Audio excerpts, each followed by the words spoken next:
I'd like to welcome you to this first session of our 500th Convocation entitled Boomtown, the State of Black Business in Chicago.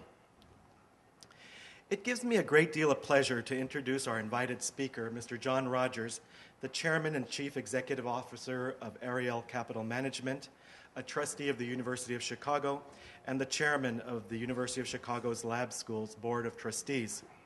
John's relationship with the University of Chicago is a long and very intimate one. John's parents met here as students at the law school. When his mother, Jewel LaFontant, received her J.D. degree in 1946, she was the first African-American woman to do so at the University of Chicago. John was born here in Chicago in 1959, was raised in Hyde Park, and attended the university's lab school, where he graduated in 1976. From here, he went on to Princeton University to gain a degree in economics there. And at the age of 24, he returned to Chicago to begin Ariel Capital Management, which he has built into one of the country's most important investment firms. Philanthropist, engaged citizen, educator are just a few of the words that are used to describe John's long life commitment to enabling others to fulfill their dreams through education. In 1991, for example, he hired Arnie Duncan, our current Secretary of Education, to run the Ariel Foundation, which very quickly adopted 46th graders at Shakespeare School, promising them support through college if they graduated from high school. To help the students achieve this goal, the Ariel Foundation created a series of academic enrichment programs, mentoring, and family support structures that eventually blossomed into the Ariel Education Initiative and the Ariel Community Academy, which is a charter school. The word Ariel comes from the Hebrew and means the Lion of God. The Archangel Ariel is the angel of healing and of new beginnings, known for his courage, for his focus, and for his ability to awaken these virtues in others. Please help me to warmly welcome John Rodgers, the Lion of God, this angel who has so generously devoted himself to offering American children new beginnings through his focus and through his courage.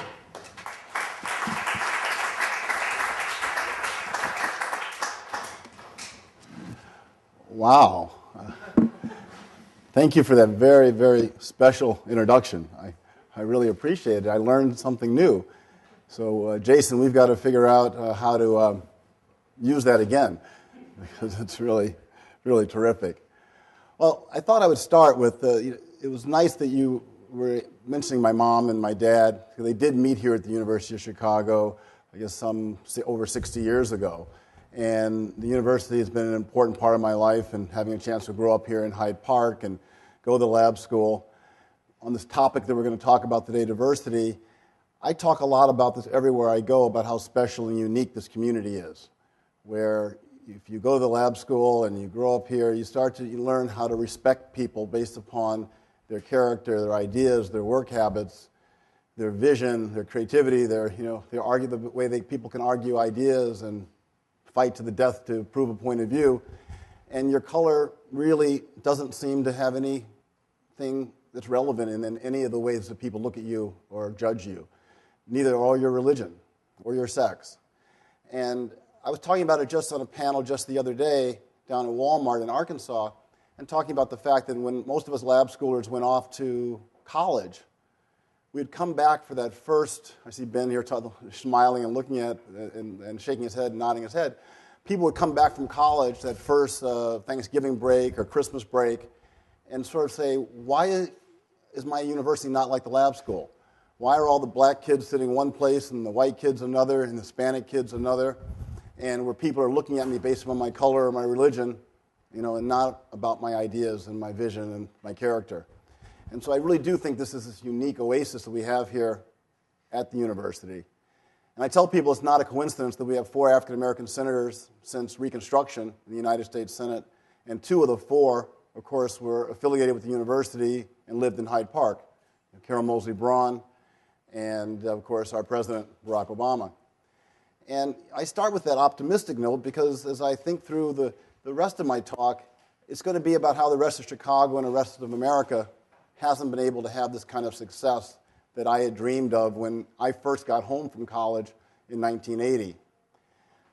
The article that we reference here, this Business Week story, talks about Boomtown.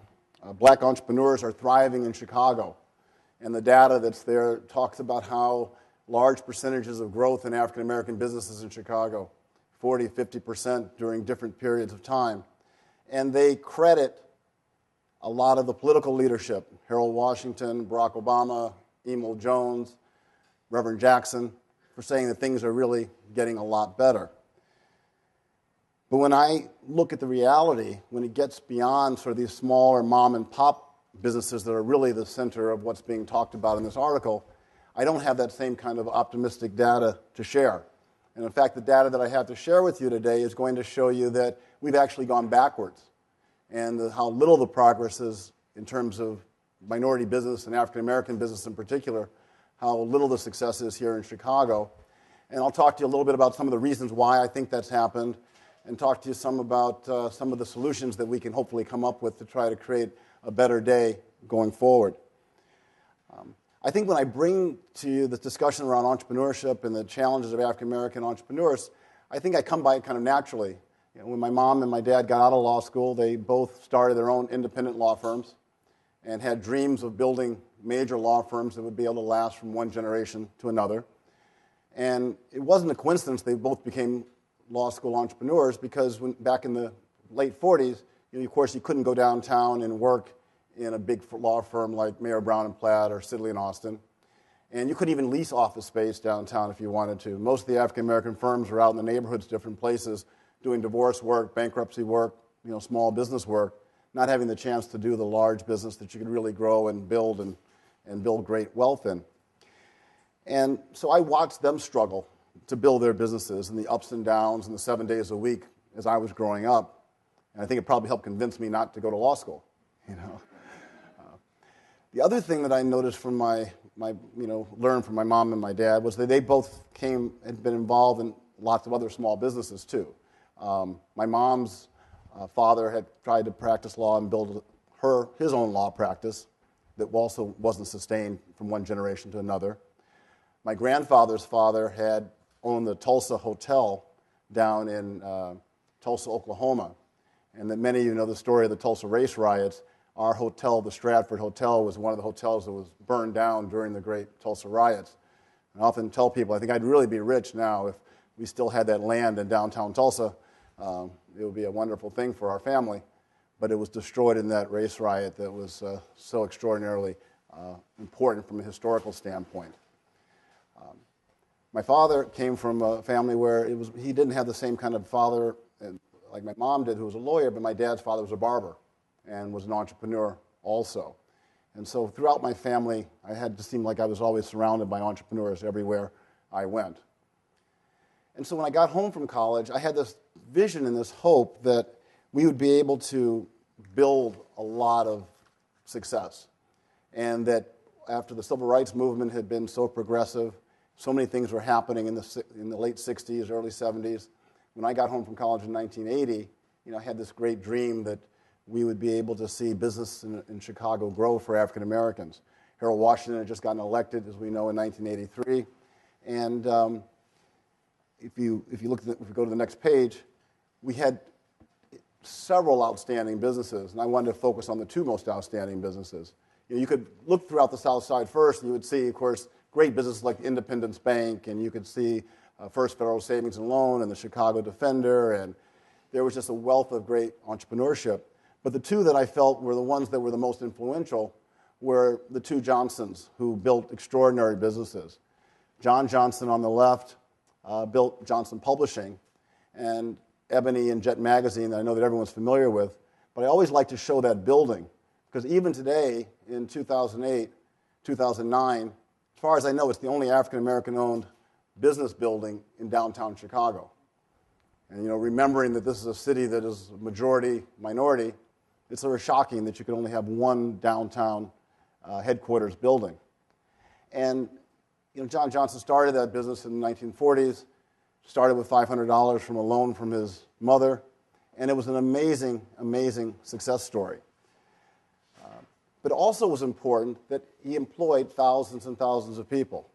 If Stephen Rodgers was here from Northwestern University, he was a top business school professor, he would talk about one of the reasons it's so important to have African American businesses be successful is, first of all, they employ other African Americans. Secondly, they do a lot from a philanthropic standpoint in the African American community. And, of course, they work with other African American service providers, lawyers, accountants, consultants, construction, whatever it happens to be. So I think it's so important to have firms like Johnson Publishing be successful. And he also, from a philanthropic standpoint, he was very much affiliated with the United Negro College Fund. They always had the Ebony Jet Fashion Fair that generated lots and lots of money for the UNCF. And just so important. It's kind of sad that this year is the first year they didn't have the fashion show, because Johnson Publishing, is, you probably read in Cranes, has been under an enormous amount of stress. Now, we think it's going to ultimately come back and be back to the way it used to be. But even in this day and age, a company that's been around for more than 60 years, the most iconic African-American entrepreneurial story is struggling. The second one, my other favorite, was Johnson Products. And George Johnson, no relationship between George Johnson and John Johnson. And a lot of you know that George Johnson was really well known for his hair care business. Ultra Sheen, Afro Sheen, extraordinary brands that were sold in Walgreens and all the various drugstore chains and Jewel Foods and things like that during the 70s and 80s. It became the first African-American company to ever go public. And it went public on the American Stock Exchange. So it was on a listed exchange, which was a really big deal. So these are my two heroes. And also, they had a huge factory on the south side of Chicago, too, right off the Dan Ryan Expressway. I know a lot of you remember that. And when we think of some of the challenges and struggles that our community faces, as we all know that because there's not enough jobs, and there are not enough role models like George Johnson and John Johnson to look up to, who grew up in the community and built these extraordinary businesses. George Johnson was also influential from a philanthropic standpoint. He literally paid the mortgage for Jesse Jackson when he moved to Chicago, helped to keep Rainbow Push alive in those early days when it was touch and go. He also was very instrumental in the Chicago Urban League. And when Bill Berry retired, before Jim Compton took over, George Johnson hired Bill Berry to run the Johnson Products Foundation. So I'm painting this picture of these guys who had these great businesses, these great brands, employed thousands of people, and had big hearts. And literally, Reverend Jackson often talks about the fact when Dr. King came here in one of the most pivotal moments of the Civil Rights Organization and didn't have the cash to keep things going, it's sort of a last-ditch effort. He came to Chicago and met with Mr. Johnson, George Johnson, and John Johnson, met with several other African-American entrepreneurs, and generated more cash than he had ever been able to get from any other type of fundraising and initiative, and with tears in his eyes left Chicago and had the dollars alive to keep the civil rights movement moving forward. So I thought those themes are just important because sometimes people ask me, why are you such an advocate for minority business? Why is it so important? But I think these are the kind of examples that help make the case. And of course, I know a lot of you in the room know there's dozens and dozens of others of people who, again, have provided great jobs and given back to the community in a meaningful way. Well, things were going really well for when I first got home. So the question is, what started to go wrong? And part of it was part of a good news story, if you think about it. And we had desegregation started to become more and more prevalent. If you think about it, these businesses were companies that were built upon selling products to other African Americans. And the African American community was much tighter back in those days. As people have been able to move out and spread out, people don't, we have the benefits of not having the deep segregation that we had. But it makes it harder for you to build a business based just on selling products to other African Americans. And it reminds me, I was reading William Rhoden's $40 Million Slave book, which is a great book. William Rhoden's a famous reporter for the New York Times. And he talks about how the same issue happened in terms of Major League Baseball when Jackie Robinson broke the color line. A lot of people felt, and the commissioner of the Negro Leagues back then thought that what would happen when you had desegregation in baseball, that Major League Baseball would just take the top African-American Negro League teams and bring them into Major League Baseball. And of course, what happened was the opposite. They took the best stars, moved them on to the Brooklyn Dodgers and all the rest of the teams, and the Negro Leagues totally fell apart. And I think this phenomenon is sort of what's sort of happening some with minority businesses here in Chicago. Now, one of the answers you could think was that there would be more opportunities to do business with majority businesses. that would be kind of the expectation. And so the next slide shows sort of the kind of ads that you see in all the different publications. We just picked out 4 or 5, but if you go through any kind of diversity magazine, you'll see literally dozens of magazines with companies giving you their promise of how they're willing to work with minority firms and hire minority people and do all these wonderful things, and that there's a real commitment to it. And I think there's really a lot of false expectations are built up by these ads. Because in reality, when I go to those conferences, I think some of you know about them, the Minority Supplier Development Conferences and other sort of well-meaning organizations that will put together groups where they'll have buyers, and you'll invite minority entrepreneurs to come and meet the buyers. I remember when I was at the Park District, when I was president of the board of the Park District, we actually had one of those kind of things because there was 9 museums on park land, and we said, let's get some of the minority entrepreneurs in front of the museums and in front of the Park District. And I remember when I got the first logo they came up with for this conference was a little man with a hard hat and a shovel. And the tagline was digging up business.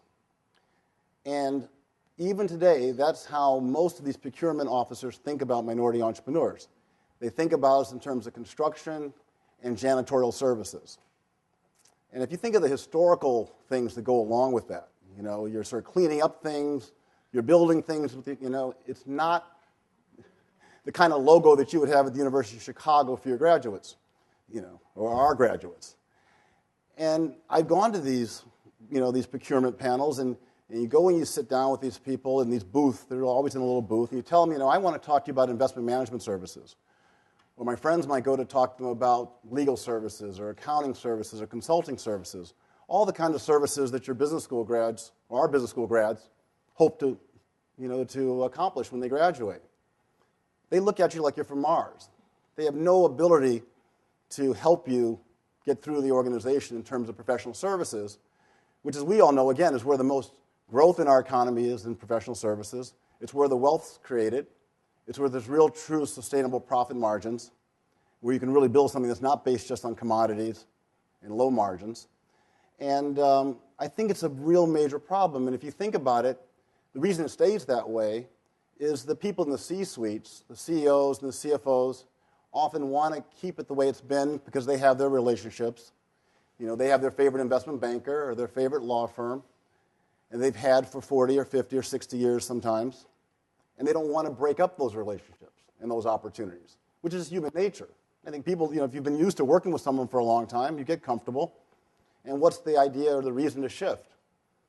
But I know when my mom was practicing law, she felt like, when she got out of law school, she wasn't allowed to build those relationships and didn't have the opportunity to be in those firms where those kind of relationships could be built.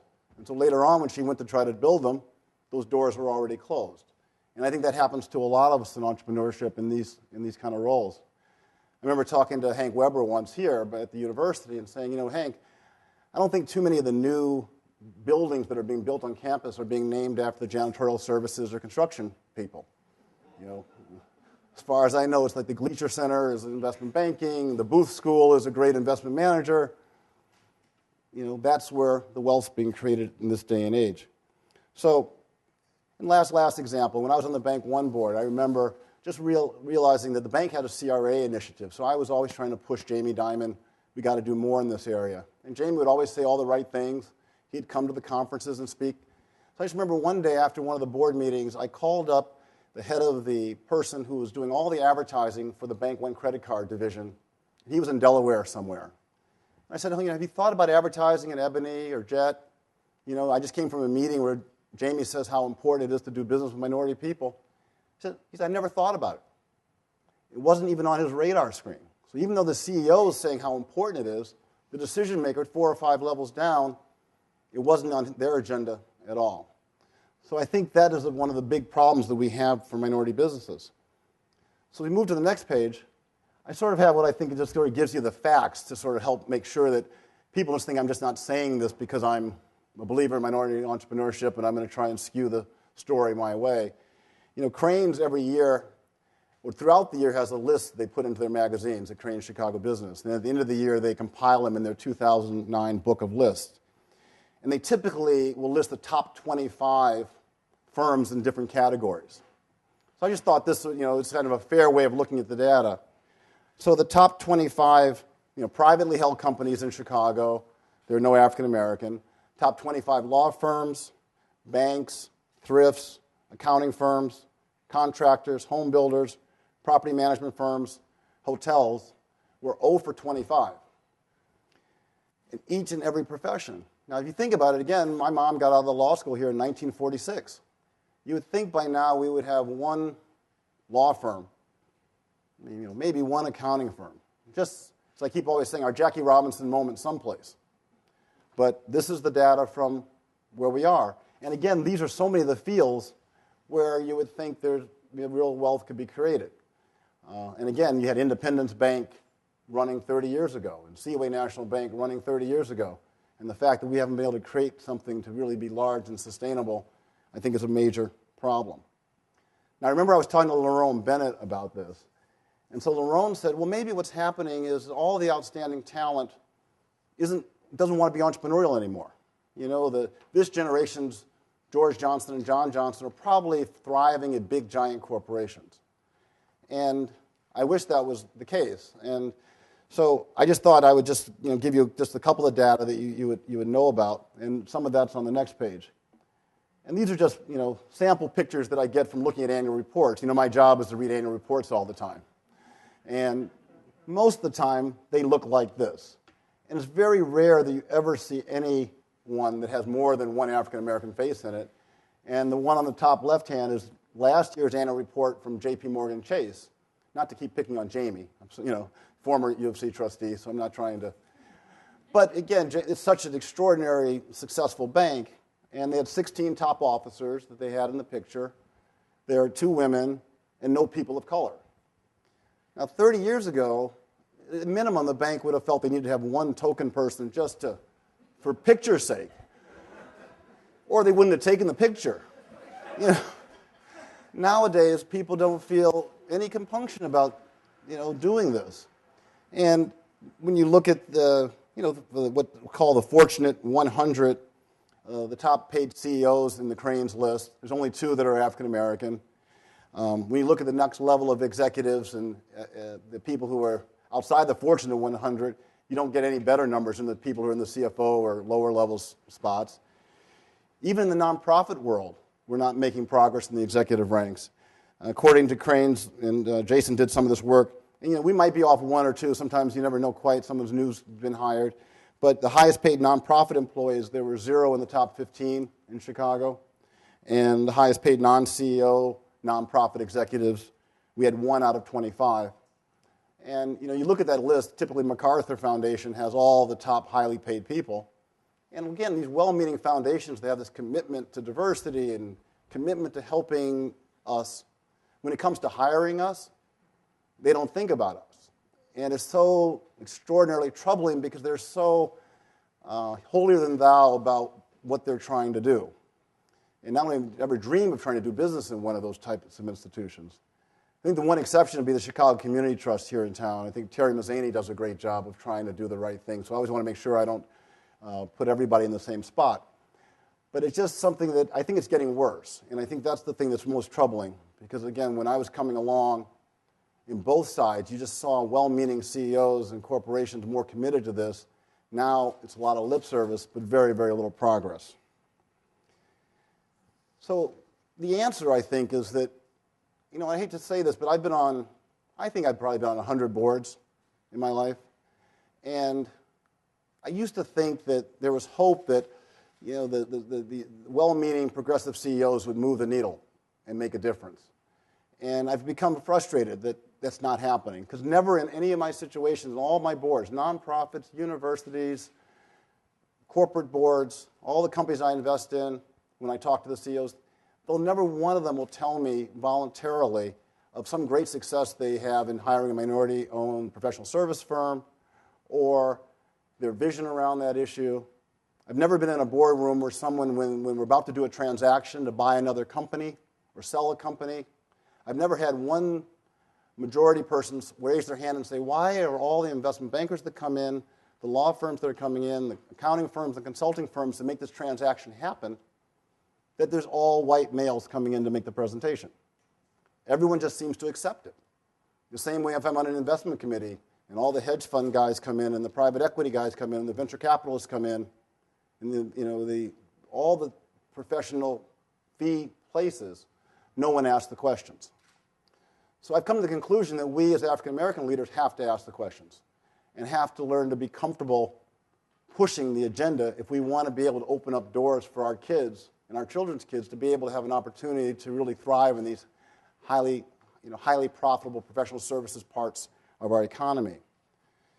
And I start with my next slide around politics, because I think we have a history. When Harold Washington was alive and Maynard Jackson was alive, they asked the tough questions.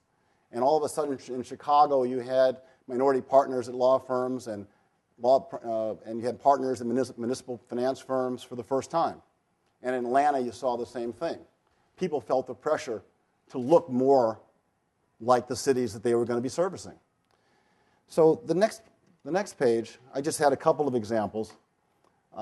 Everyone knows about Ed Liddy, and he was in front of a House Financial Services subcommittee recently. I'm sure he had to do that very often, but March 18th, 2009 was the example, because he had to come in and talk about the $165 million in bonuses that AIG was giving out. It would seem to me that would have been a natural time for a progressive minority congressional leader, with us controlling Congress, to ask Ed, well, out of the $165 million, how much went to people of color? But no one asked the question. Again, if Maynard Jackson had been there or Harold Washington had been there, that would have been the first question they would have been asking Ed Liddy. The second example is one of November 13th, 2008, where a Congressional Committee on Oversight and Government Reform had the top 5 hedge fund managers come and speak. George Soros, a famous Democratic leader, James Simons, John Paulson from New York, Philip Falcone, and Ken Griffin from Chicago, top hedge fund guys, who were at Congress to try to talk about not getting overly regulated in this new environment and how they wanted to keep their carried interest tax breaks. That was the issue. Now, just someone guess, did anyone know how much John Paulson made the year before he testified personally in 1 year? Some of you know, but just someone guess who doesn't know, but just has a sense of how people are overly compensated maybe in today's financial world. $1 billion? That's good. How much? $2 million? Oh, $2 billion? Okay. All right. You guys aren't far off. John Paulson made over $4 billion personally in 2008. $4 billion in 1 year. He could be on the Fortune 500 as an individual for 1 year. And I keep telling Reverend Jackson, I said, well, if this guy's making $4 billion, and if one of us is one of those like old-fashioned token vice presidents, what will we be making? You would probably be making more money than any successful entrepreneur of color in the whole country, just having a chance to work in one of these places. So again, I called up all of my congressional friends, tried to encourage them. As far as I know, no one asked these 5 guys, where are the people of color? Where are the women? And you saw the same thing when the banks came, when they all came into the White House. And we don't seem to ask the questions that we used to ask. So my number one suggestion is we have to get progressive politicians who are going to be comfortable challenging the status quo, not only at these hedge fund and insurance executives, but other top executives in town who are coming down or going to Springfield or going to Washington to ask for support and help. Why isn't those progressive leaders asking about diversity and asking about inclusion and asking about fairness? And then finally, it brings me to the point that what we're trying to do at Ariel in our small way, we created 8 years ago with the help of Charles Tribbett at Russell Reynolds, and most recently this year, Tony Anderson from Ernst & Young, our Black Directors Conference. And this year we had 120 African-American directors come to Laguna Beach. It was a great place to be. We were at the Montage Hotel.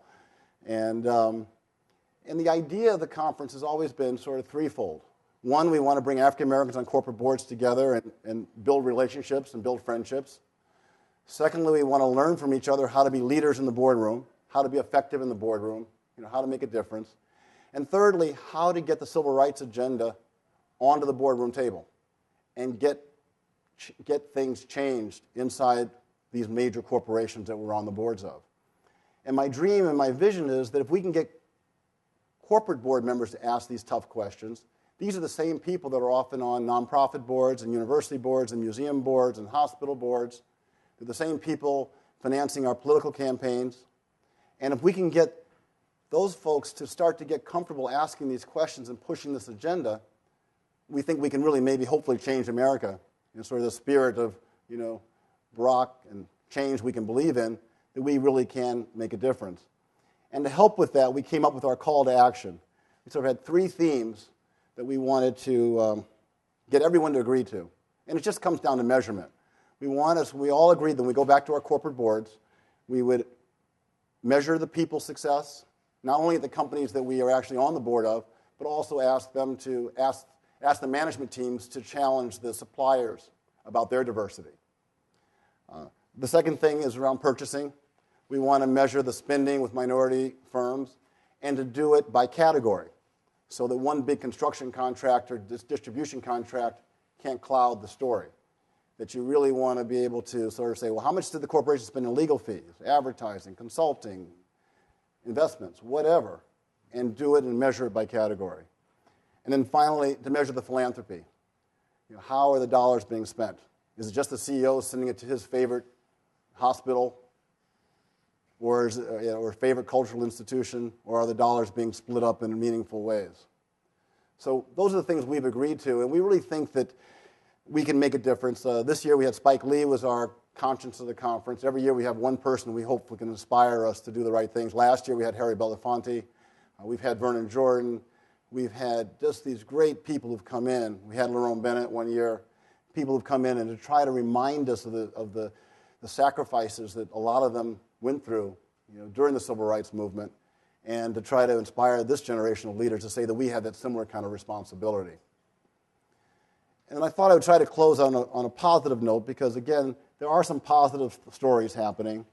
Exelon, for the first time, hired an African-American investment bank to help them on a transaction when we were trying to buy NRG and the deal didn't go through. But at least out of all the tens of millions of professional fees, some portion went to an African-American investment bank. It had never been done before. The Northern Trust has been having what they call their Dream Makers Conference every couple of years, where they bring together African-American entrepreneurs and private equity and venture capital people. It's something that's never been done before. And they bring in all their top officers, both the majority and the minority officers, to be able to build relationships so that some of you can sort of, not only raise capital, but also find clients and build relationships with your banker. I think it's a really innovative, terrific idea. And then finally, McDonald's is in the middle, not only because it's my favorite restaurant, and I go every day, but they are the best of the best when it comes to this. They've been terrific now, going on over 40 years of having African-American franchisees, legends like Cyrilla McSween, people who, Cyrilla was one of Dr. King's pallbearers and was one of the early franchisees for McDonald's. They have great relationships with suppliers. The board is more than 50% minority. I'm privileged, to be on the board there at McDonald's. And their management team, of the top 5 people, the majority of the top 5 officers at McDonald's are minorities. So there are some companies that are doing it right. And my dream is that McDonald's in particular and others can become role models for other corporations to go out and do the right things. And at the same time, help to inspire us, all of us who care about these issues, to be willing to speak out more forcefully and push the agenda to have a more fair and inclusive society. As Reverend Jackson always talks about, baseball became a better place when Jackie Robinson started to play. And then Willie Mays and Ernie Banks and Hank Aaron. It's a much better sport, a much better game. And if we can start to include African Americans in all aspects of the leadership role in our American economy, I think we can have a stronger country and a more fair one. So thanks very much, and I think we've got 25 minutes for questions, and I'd love to answer them. Thank you very, very much.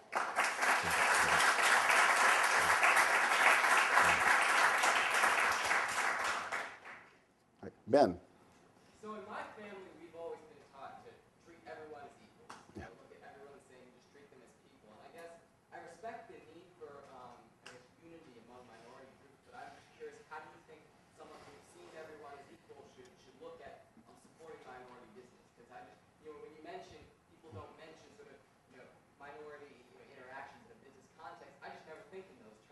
Yeah. So I just don't know how that should play into your game plan. I just want to hear your thoughts on it. Yeah. Well, you sound like my daughter who was at lab school with you, as you know, and I've been trying to convince her of that, and I have to say not successfully. I think that the reason I try to show these facts and to try to talk about my mom and my dad, my first cousin's here, and so my cousin Leslie, who knew my mom, of course, very, very, very, very well, she was on all these boards. I just use her as the best example. And she would get asked to be on a board early in her career because she was black and she was a woman. And the white guys who were on the same board were there because they were smart. But we knew how smart my mom was and how accomplished she was and how thoughtful she was.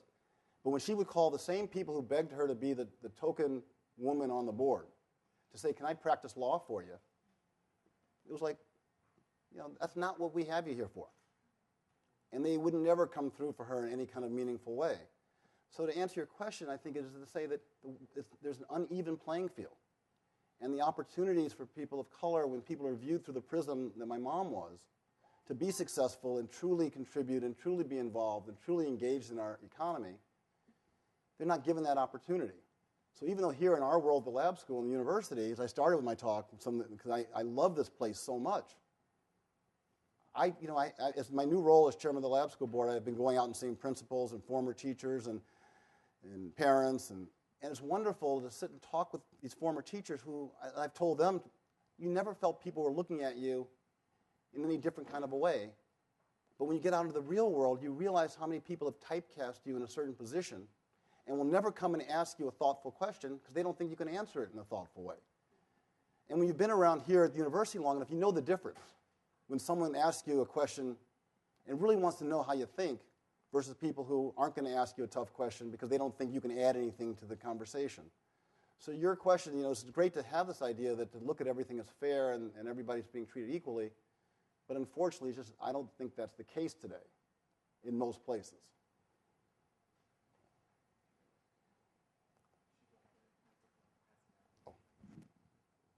Sorry. Thanks, John, and thanks for the presentation. I guess an observation, maybe two observations and a question. One, it seems to me that what you're pointing out is something that's become very, very difficult to talk about for a long time, particularly right now, which is that not only should we not understand American society as completely fair, completely just, completely open in relation to initiative, but in terms of our past, we have to recognize and be honest about the ways in which significant sectors of American society remain segregated. And let me say something about why I say that and what it means for me to say that. My father, Ernest Green, was the first member of the Little Rock Nine to graduate in 1957 from Central High School. And for him, for many in his generation, for many that celebrate what he did, his is a story about the ways in which segregation was overcome in this country.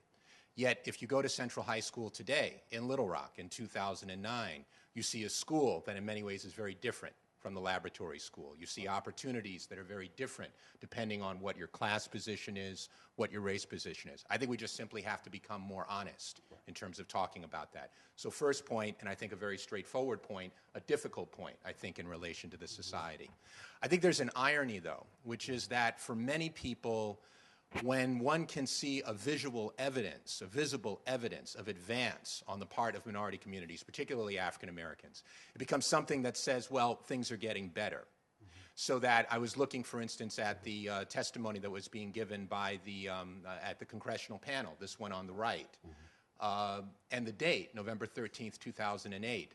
I'm not privy to your conversations with congressmen, but I guess that I would gather that one of the responses you got is that after November 4th, 2008, we don't necessarily need to talk about discrimination in the same sort of way, because what could be more of an evidence of the ways in which discrimination has been overcome than the election of an African-American president? And so I guess I would ask a question for you over the past, say, 9 or 10 months, or I guess 7 or 8 months. How difficult has it been to get people to recognize that discrimination and lack of opportunity is still a problem, given the widespread perception that so much has changed with such a visible evidence of a racial ceiling being broken in this country? Yeah, I've thought a lot about that, and I think a lot of you know I was the co-chair for the inauguration for President Obama, and extraordinarily thrilled that he's there.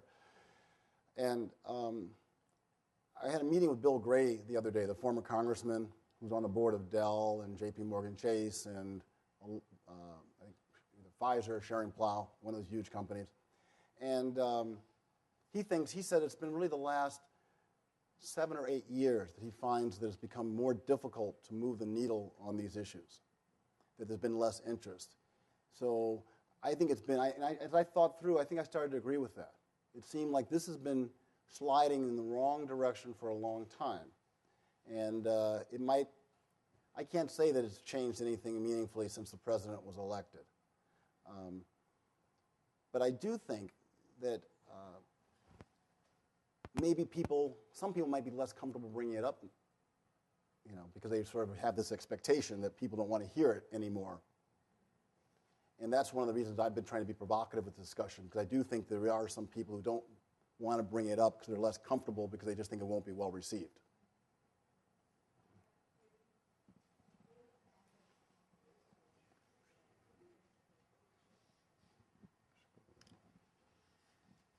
Do you think we as African Americans sort of kind of had a responsibility maybe to pursue entrepreneurship? So I'm thinking of myself and my husband. I am interested in going to law school and possibly working and, trying to stick it out, overcome the barriers, and possibly become a partner, right? My husband has a very different reality. He graduated from college, went directly to Wall Street, got beat up, decided to leave, and now he works for Ernst & Young, and, he's feeling beat up there, and he's like, I want to leave and start my own tax firm. But already his perception is when I start my own tax firm, what I'll do is I'll have a certain population because I'm not going to have the connections to make, certain kind of clients. And so I'm wondering, I wonder if his role is the right one, if I should be thinking do I have a responsibility to try to pursue entrepreneurship, to give, other people in my community a chance to have jobs, so on and so forth? I don't think so. I think that James Bell at Boeing, who's the CFO, and now I think he's president there, Don Thompson, who's president of McDonald's USA, or Frank Clark, who's the president of ComEd, those people can make such a difference for our community because they employ thousands of people. They can help determine who gets the right contracts and opportunities. They can be role models for up-and-coming young people who see that there is a future in those businesses. So I think there's no reason that you have to go one way or the other. It's just, again, unfortunately, those are you can count them on one hand, the number of people that are in those positions in the city of Chicago. But I think it's worth trying it both ways. And I do think if you're going to try to be an entrepreneur, going away from what my mom and dad did of trying to just work with other African Americans, the idea would be still to try to break through to these big companies. I'm not giving up yet, even though I think it's been really hard. I still think that if you're going to start that accounting firm, you want to be the accountant also for Arthur Andersen as well as for George Johnson. And I think that one of the things that's a problem with these kind of slides, though, is they give false expectations, and probably more people start businesses hoping that they can be the accountant for American Airlines or whatever it happens to be, or GE. And in reality, there really isn't any opportunity there. It'd be better for them to know that before they started their businesses. Because there's this false expectation. So maybe you get on the plane, you fly everywhere, you got all this hope, you follow through, and in reality, there was never any hope there.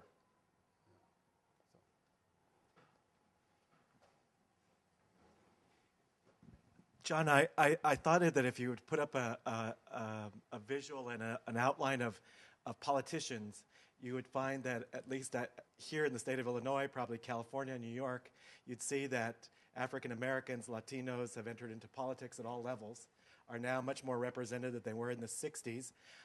If you do the same thing, let me think, with what other category was I thinking? Well, let's just use the politics, because you alluded to it. What happens when these individuals get into politics? Why can't they ask these CEOs and individuals that do business with the state of Illinois or the city of Chicago or Cook County, why aren't these individuals making those decisions and asking those questions? I think part of it they're susceptible to the same fear issues that we talk about that executives feels in a large corporation, or a board member feels. They feel like it's politically incorrect to ask the question these days. So, the second thing is there's probably a disproportionate. I might not be right. You're the historian and know more about this than I would. I think a disproportionate amount of our political leadership comes up through the legal world, the religious world, the community world, military, okay, and we're not CFOs somewhere before, and don't have CFOs of their aunt or their uncle or their mom or their dad. So they don't know the right questions to ask. They don't know to ask when Commonwealth Edison or Exelon comes down to Springfield to ask for something for their rates. At the same time, someone should be asking, well, tell me, why aren't there more people of color managing your pension fund? Why aren't there more lawyers doing your legal work? So it's not just what these also they don't understand is it's great to help people do business with government, but there's so much more money out there and so much more opportunity in these giant corporations. So if you can get Boeing to do the right thing and Motorola to do the right thing and Northwestern to do the right thing, or give UFC a pass. You can just have so much more impact and much more influence. But I think there's just this fear that it's politically incorrect or a lack of knowledge of what questions to ask and understanding of what this missed opportunity. When I ask that question typically to a political leader about how much did John Paulson make, they would say $20 million, not $4 billion. Reverend Jackson had no idea. I think it's almost a number he can't quite, I love Reverend. I think he can't quite get his arms around. There's one person who made $4 billion in 1 year last year. And what you can do with that, for all the kind of stuff we care about here, things you care about. It's just like,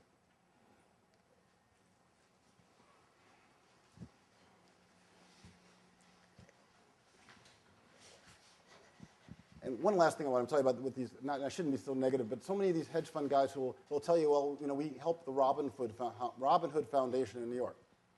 Well, that's great. So they'll give a nice donation and then help. Maybe there's more money sent to inner city kids in Harlem.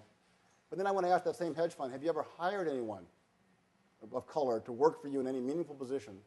Or have you ever used a supplier of color in any leadership role, any of your C-suite decision making? And I'll guarantee you it's almost, without exception, 0, 0, 0, 0. But they'll come right back to tell you what they did philanthropically. And I just think that's the hypocrisy of that, I think, is really troubling. Yeah, thank you very much for your speech, Mr. Rodgers. I'm a second year in college. I just want to ask you something about, how do you feel, I heard that you have some philanthropy programs and, this educational program for the African-American students in high school or something, in the South Side. So I just want you to talk, a little bit more about, what those programs are and how do you think about the education can change, these people's life, rather, just shift the focus from the opportunity to, what do you think, education can do? Yeah, I'm a little confused on this issue, so if you bear with me, because on the one hand, clearly we started the Ariel Community Academy. It's got 400 some odd students at 46th and Greenwood, all African American. We've got the outstanding kids going to the lab school when they graduate from 8th grade on full scholarships. And so I'm totally committed to education. And when Arnie was at Ariel, he created a small school with his sister Sarah's help from scratch. And great test scores there. The kids are going into other selective schools, not only lab, but everywhere else throughout the city. And we're teaching the kids about the stock market there. We give the kids real money to invest, starting in 6th, 7th, and 8th grade. And the same kind of opportunity my father gave me as a kid, we've been trying to give the kids, to get your, feet wet with real investing dollars and work with our analysts on how to pick stocks. And, we think it's a wonderful program. We've got full-time teachers there teaching kids about saving and investing, and which we think is critical in this day and age where most people are going to have 401k plans that have to be executed properly to retire on. So financial literacy is more important than ever.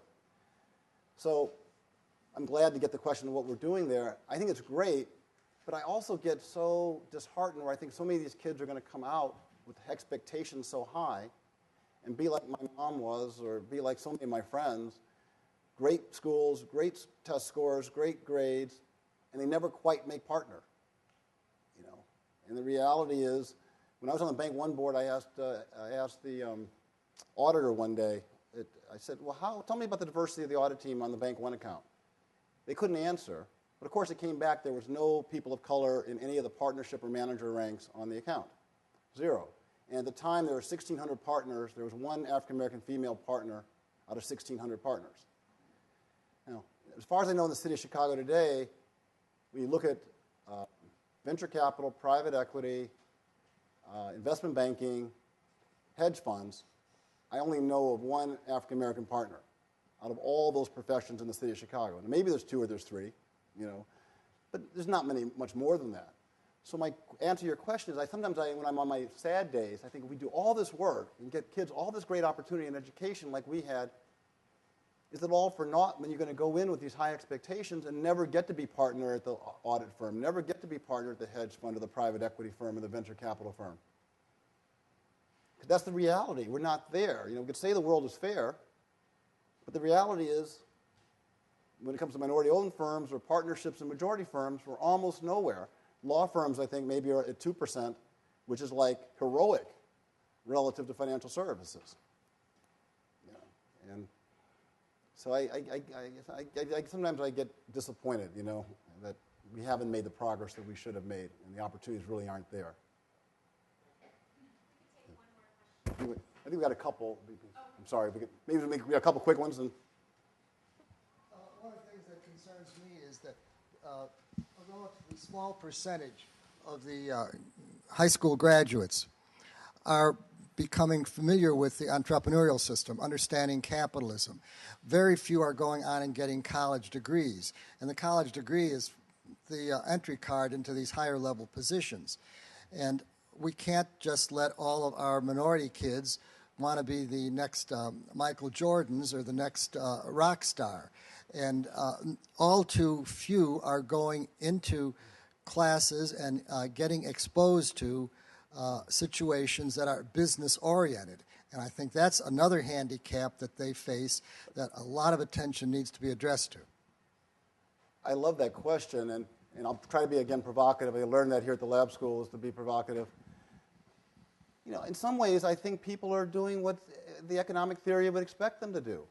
Why do you want to focus on going through a business career when you look around and no one gets to be successful in the business career?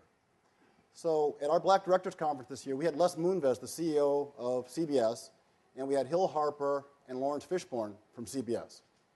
And the purpose we purposely juxtaposition it that way because CBS, which I love CBS, I love Les, they have no African Americans in the management ranks, top. But when it comes to the talent on the air, they got superstars everywhere. And of course, anchors on TV stations from coast to coast. We are doing great when it comes to entertainment. You go down to the hip-hop world, you go down to the athletic world. We're going to try next year to have the same panel with Nike and show that in the business side, you'll have no people of color, probably. I haven't done the Nike sample yet. But of course, you've got David Robinson and Tiger Woods and Michael Jordan making gazillion dollars as athletes. So I think what you're finding is young people are doing what they'd be taught here at the business school to do. Follow the economic trail. Where you're going to be in. And it's interesting what Reverend Jackson would say, those are professions where you get graded not by your relationships or inherited relationships or who you knew. It's based upon you either run fast or you don't. More people watch you on the news or they don't. More people go to your movie or they don't. And when you're measured on an even playing field, all of a sudden we seem to get a more fair traction and get to participate fully. But in the old boy network, we're kind of left out. So. Nadia? You mentioned that you talked about getting folks to kind of start asking questions. And I think that oftentimes people aren't asking the questions because it's not a priority for them. You sit in, if there's not a woman or a minority in the room, then issues of diversity oftentimes don't even arise. And then I think when they do, you have, I know, because I'm in this field, oftentimes you get a response that it's almost a negative response, like, oh, I have to do this, or there's some stigma attached to, minority and women businesses. And so my question is, as a minority entrepreneur, how do you get people to not think in terms of this is, a negative thing, or it's a difficult thing for me to have to do. Well, that's why we're trying to do what we're trying to do. I mean, at the Black Directors Conference, to have, again, these icons from the civil rights movement, we had the head of the, we had Taylor Branch, who wrote the King Years, come and speak to us to inspire us to fight this battle and to understand it's the right thing to do and to not be shy about it. Because these same issues were 40 years ago. Dr. King writes about them in the letter from a Birmingham jail about how people find that it's not in their interest to fight these battles. And so they sit on their hands and don't go forward. And his job was to inspire people to stand up and fight the good fight. So I think that's what we have to do. Those of us that care about it have to stand up and lead the way that Brock got the Nobel Prize today, because he's trying to lead differently in terms of bringing the world together. We've got to learn to lead differently if we want to try to create real opportunities for people of color to participate in cities like Chicago. I can't think of anything else. I think it's got to be up to us. There's nowhere else to look. The last one. Thanks. I can tell I've been successful at getting people a little uncomfortable. Thanks for your conversation, Mr. Rodgers. People in my generation, over 60, the Johnsons, the South Sheens, the BET, they sold their companies to white firms. And then also, the younger generation, I see them as either basketball players or entertainers, but I also see them, the older people, they started their own company because they couldn't get nowhere in corporate America. So now the younger people, I see them being more sports stars or entertainers, but I don't see them operating in the businesses. So I want you to address that. I think that one thing I should say, you're right, the older generation often did this because they didn't have any other place to go. And again, that's what Lerone Bennett was trying to argue with me about, saying, geez, the lack of success for minority entrepreneurs and all those 0 for 25s in the Cranes list meant that people were getting successful in the majority businesses. But, again, that's why I showed the pictures of all the executive suites and gave the examples of all the professional services firms to say, it's just not the reality. So people are getting started in those fields with hope and then falling a wayside and then realizing the only place left is in the entertainment world. So I think that's why people, a disproportionate amount of our community is going there, because that's where they see the opportunity. I probably, saying the same thing out of school, but I was talking to the president of Columbia College, Warwick Carter. I said, you should be the hottest school in Chicago, because you're teaching people about entertainment and how to be successful, in that area. And that's where we have opportunity. So more and more people should be applying to your place. No one, of course, whenever I said that, people just laugh at me. It looked like I'm going crazy. But, I think that in reality, that's what the data is showing. That's where the opportunity is. Well, thank you very much. I appreciate everyone listening. Thank you.